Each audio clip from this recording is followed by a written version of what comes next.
Press meet.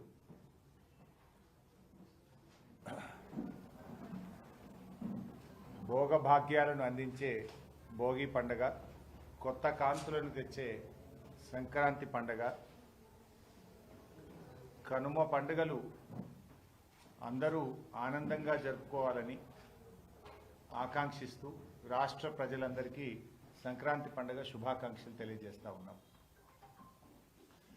రాష్ట్రంలో రైతు ప్రభుత్వంగా చెప్పుకునే కాంగ్రెస్ ప్రభుత్వం రైతులను కుడి ఎడమలుగా దగా చేస్తూ వస్తూ ఉంది. అడుగడుగునా రైతులను దగా చేస్తుంది కాంగ్రెస్ ప్రభుత్వం. రైతుల విషయంలో కాంగ్రెస్ పార్టీ మాటలు కోటలు దాటుతూ ఉన్నాయి. ఈ ప్రభుత్వం యొక్క చేతలు మాత్రం గడప దాటడం లేదు. మీరందరూ కూడా సాక్ష్యం. రైతు రుణమాఫీకి సంబంధించి మహబూబ్ నగర్ జిల్లాలో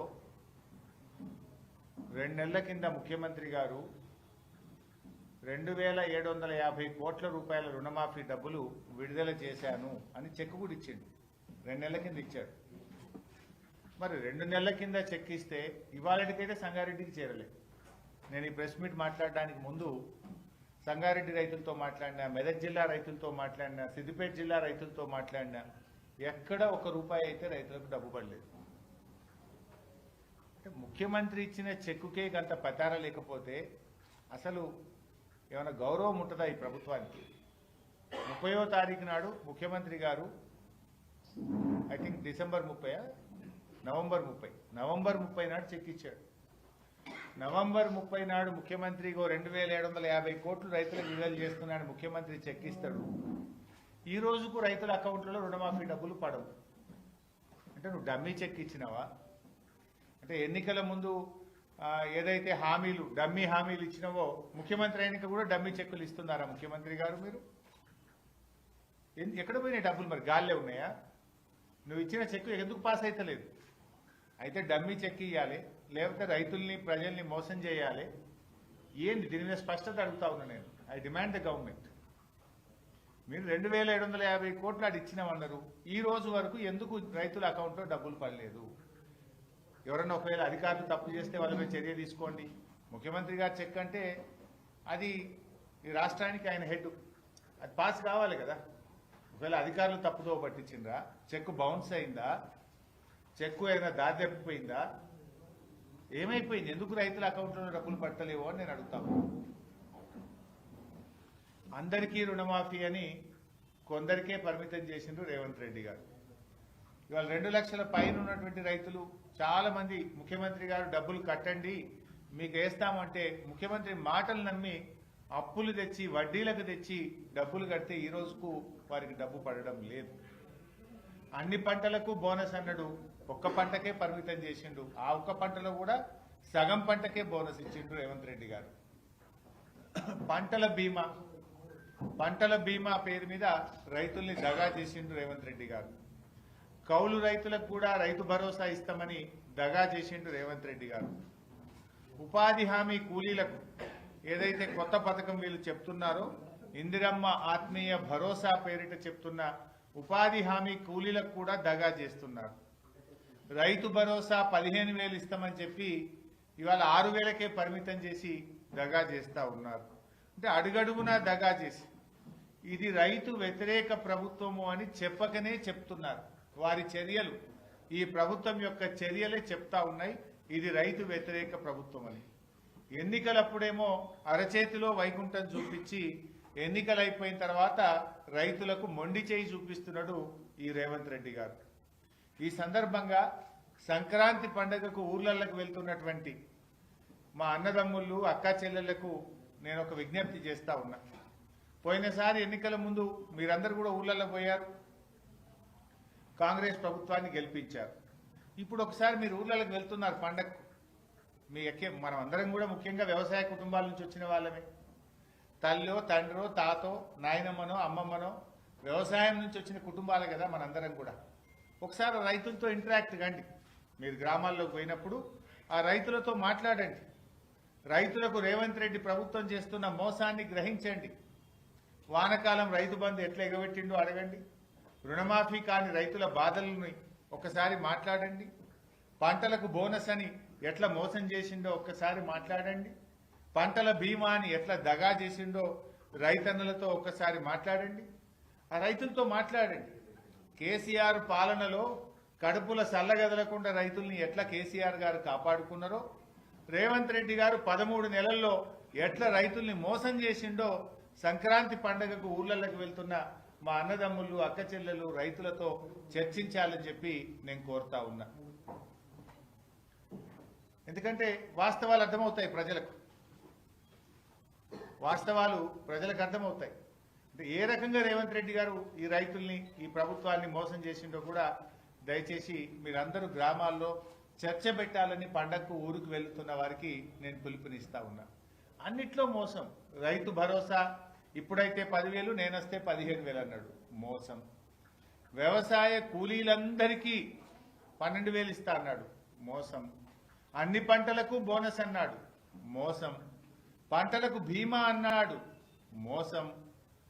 రైతు రుణమాఫీ అందరికీ చేస్తానన్నాడు, మోసం.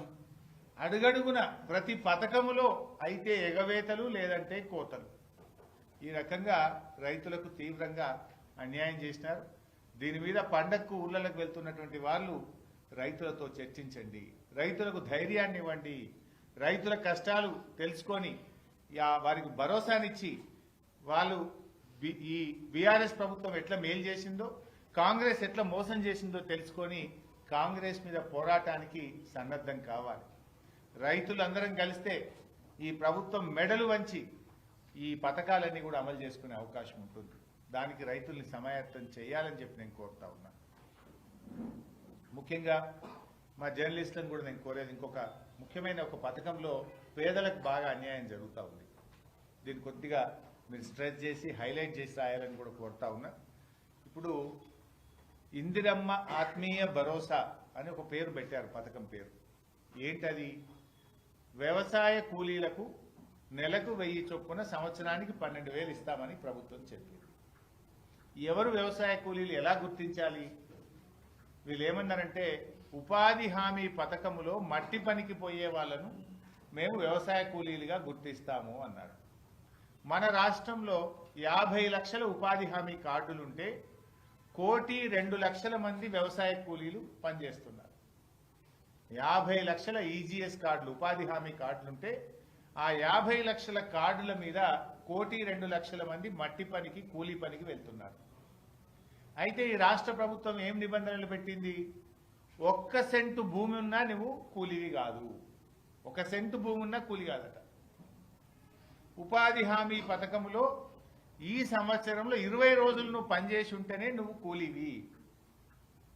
అనారోగ్యం వల్లనో, ఇతర అవసరాల వల్లనో, కారణాల వల్ల ఉపాధి హామీలో ఏడాది పోకపోతే ఆయన తీసేస్తారట. సెంటు భూమి ఉంటే కూడా ఉండడట. సెంటు భూమిలో ఏమైనా పంట పండుతుందా? మీరు ఒకసారి ఆలోచించండి. 5 గుంటల భూమి ఉందనుకోండి, 5 గుంటల భూమి ఉంటే వీళ్ళు చెప్పిన ఈ రైతు భరోసా పథకం కింద 6,000 ఒక పంటకు, 6,000 ఒక పంటకు అన్నారు, 12,000. 5 గుంటలు ఉన్న వాళ్ళకి ఎంత వస్తుంది? 750 వానకాలం, 750 యాసంగి. అంటే 5 గుంటలు ఉన్న రైతుకు 1,500 రూపాయలు వస్తుంది. నువ్వు 5 గుంటలు ఉన్నందుకు వ్యవసాయ కూలీ కింద నీకు 12,000 ఇయ్య అంటుండు రేవంత్ రెడ్డి. ఇప్పుడు 5 గుంటలు ఉండుడే శాపమా? ఊళ్ళల్లో పాపం దళితులకు, గిరిజనులకు గతంలో ప్రభుత్వాలు పంచిన భూములు ఏమైనాయంటే, తాతలకు ఎకరం వస్తే పంచుకునే వరకు మనకి 5 గుంటలు వచ్చింది. ఇక 5 గుంటలు ఉంది, ఆయన రోజు పొద్దుగాలేసి గడ్డపార పట్టుకొని ఉపాధి హామీలో మట్టి పనికి పోతున్నాడు. 5 గుంటల పంట వండింది లేదు, ఆయన బతికింది లేదు. కానీ నీకు 5 గుంటలు ఉంది కదా, వ్యవసాయ కూలీలకు ఇచ్చే 12,000 నీకు ఇయ్య అంటుండు బట్టి విక్రమార్క. 5 గుంటల పంట పండుతుంది, ఆ దళితుడు బతుకుతాడా, గిరిజనుడు బతుకుతాడా? నువ్వు 5 గుంటల మీద రైతు భరోసా కింద ఇచ్చేదేమో 1,500 రూపాయలు, నువ్వు ఎగ్గొడుతున్నదేమో 12,000 రూపాయలు. ఏది ఇందిరమ్మ ఆత్మీయ భరోసా కింద ఎగ్గొడుతున్నది 12,000.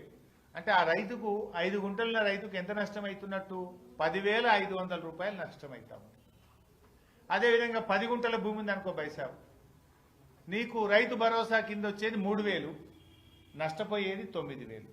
అర్ధెకరం భూమి ఉంది అనుకోండి, రైతు భరోసా కింద 6,000 వస్తుంది, నీవు నష్టపోయేది 6,000. 30 గుంటల భూమి ఉందనుకోండి, నీకు వచ్చేది 9,000, నువ్వు నష్టపోయేది 3,000. అంటే ఈ రాష్ట్రంలో మీకు ఐడియా ఉండాలి, ఎకరం కంటే తక్కువ భూమి ఉన్నటువంటి రైతులు ఎందరు అంటే 24,57,000 మంది రైతులు ఉన్నారు. ఎకరం కంటే తక్కువ భూమి ఉన్న వాళ్ళు గుంట నుంచి 39 గుంటల వరకు, గుంట నుంచి 39 గుంటల వరకు భూమి ఉన్నటువంటి రైతులు 24,57,000 మంది. ఇందులో అతి ఎక్కువగా దళితులు, గిరిజనులు, బీసీలు మాత్రమే ఉన్నారు. అంటే నువ్వు ఇందిరమ్మ ఆత్మీయ భరోసా అంటే ఏంటి? దళిత గిరిజనులకు శటగోపం పెట్టుడేనా?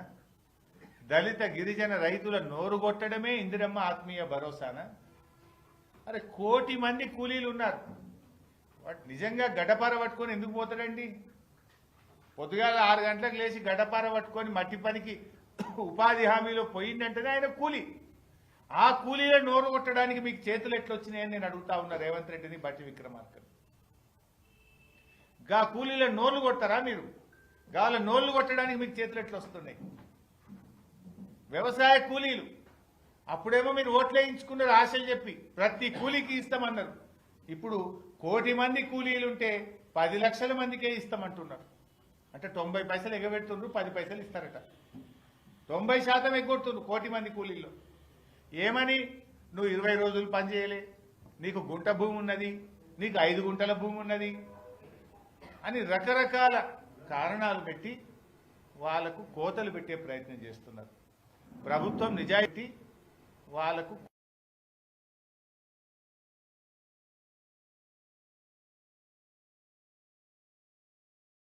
ఎకరం పైన భూమి ఉన్నదంటే వాళ్ళకి 12,000 రూపాయలు రైతు భరోసా కింద వస్తున్నది. కానీ ఎకరం లోపు ఉన్న రైతులు నష్టపోతున్నారు. అంటే ఇప్పుడు 5 గుంటలు అమ్ముకోవాలన్నా మీ దృష్టిలో? ఉన్న 5 గుంటలు అమ్ముకొని ఇక నాకు భూమి లేదు 12,000 ఇవ్వమని మీ గవర్నమెంట్కి దరఖాస్తు పెట్టాలన్నా? What you mean? ఇది కనీసం ఎవడన్నా మెడ మీద తలకాయ ఉంటోటి చేసే పని ఇది? అరే 5 గుంటల భూమి ఉంటే నీకు ఎగబెట్టి అంటావండి. వాడు పొద్దుగాలేసి గడ్డపార పట్టుకొని రైతుల పొలాల్లో పోయి నాట్లేసి కూళ్లు చేసి వాళ్ళు మట్టి పనికి పోతున్నటువంటి వాళ్ళు నువ్వు కూలివి కాదు నీకు ఇయ్యను అంటే నువ్వు ఇష్టం లేకపోతే పథకం ఎగబెట్టు, తప్పైందని చెంపలేసుకొని క్షమాపణ చెప్పు. నేను 1 కోటి మందికి ఇస్తానా, ఇప్పుడు 10 లక్షలకే ఇస్తా, 90 లక్షల మంది రైతు కూలీలకు, వ్యవసాయ కూలీలకు ఎగ్గొడుతున్నాను, క్షమాపణ చెప్పు. Why are you playing blame game? ఒక అబద్ధాలు ఎందుకు చెప్తున్నావు? అన్ని మోసమే కదా. అన్ని పంటలకు బోనస్ అంటివి మోసం చేస్తేవి, 2 లక్షల మీద ఉన్న వాళ్ళకు కూడా 2 లక్షలు రుణమాఫీ చేస్తా అంటివి మోసం చేయబడితివి, రైతు భరోసా 15,000 అంటివి మోసం చేయబడితివి, పంటల బీమా అంటివి మోసం చేస్తేవి. లాస్ట్కు పాపంగా వ్యవసాయ కూలీలను కూడా మోసం చేయాలనా? రెక్కాడితే డొక్కాడని వాళ్ళు పొద్దున్నేసి చెమట చుక్కలను నేల మీద వడుస్తూ పనిచేసేటువంటి గా కూలీలకు కూడా కోతబెట్టుడు అవసరమా రేవంత్ రెడ్డి గారు? దయచేసి ఆ దళిత, గిరిజన, బీసీ వ్యవసాయ కూలీల పక్షాన్ని ప్రభుత్వాన్ని నేను సవినయంగా కోరుతా ఉన్నా. మట్టి పనికి ఉపాధి హామీలో గడ్డపార పట్టుకొని పోతున్న ప్రతి కూలీకి కూడా ఇందిరమ్మ ఆత్మీయ భరోసా పథకాన్ని వర్తింపజేయండి.